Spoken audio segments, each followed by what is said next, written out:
Ota suomi.fi-viestit käyttöön. Käyttö mobiilisovelluksella. Suomi.fi-viestit on luotettava ja tietoturvallinen tapa viestiä Suomi.fi-viestejä käyttävien organisaatioiden kanssa. Voit käyttää Suomi.fi-viestejä mobiilisovelluksella sekä tietokoneen tai mobiililaitteen verkkoselaimella. Kun otat Suomi.fi-viestit käyttöön, tarvitset oman henkilötunnuksen, vahvan tunnistautumisen välineen, eli pankkitunnukset, mobiilivarmenteen tai varmennekortin. Lisäksi tarvitset oman toimivan sähköpostiosoitteen, jota luet säännöllisesti. Osoite ei saa sisältää ääkkösiä. Käyttöönoton aikana tarvitset mahdollisuuden myös lukea sähköpostia, jonne vahvistusviesti käyttöönotosta saapuu. Käytä Suomi.fi-viesteissä omaa säännöllisesti lukemaasi sähköpostiosoitetta, älä esimerkiksi perheen yhteistä jaettua sähköpostiosoitetta. Käyttö mobiilisovelluksella.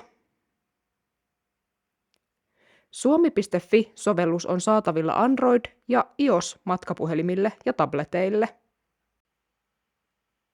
Ota sovellus käyttöön seuraavasti.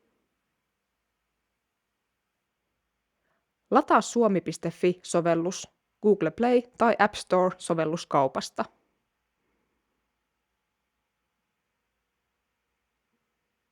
Avaa sovellus puhelimessa tai tabletilla. Tunnistaudu vahvasti pankkitunnuksillasi tai mobiilivarmenteella. Määrittele sovelluksen käyttöön haluamasi tunnusluku.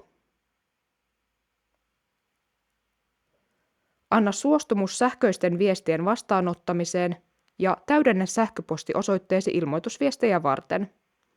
Osoite ei saa sisältää ääkkösiä.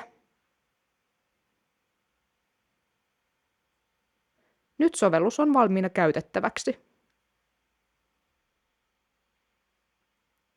Suomi.fi-mobiilisovellus vaatii vahvan tunnistautumisen käyttöönoton yhteydessä.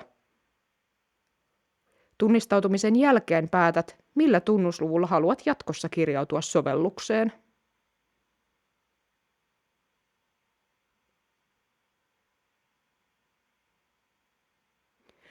Pitääkö sovellukseen aina kirjautua sisään ja käytön loputtua ulos? Kirjaudu aina sovellukseen käyttöönoton yhteydessä määrittelemälläsi tunnusluvulla. Kun lopetat sovelluksen käytön, sinun ei tarvitse kirjautua ulos.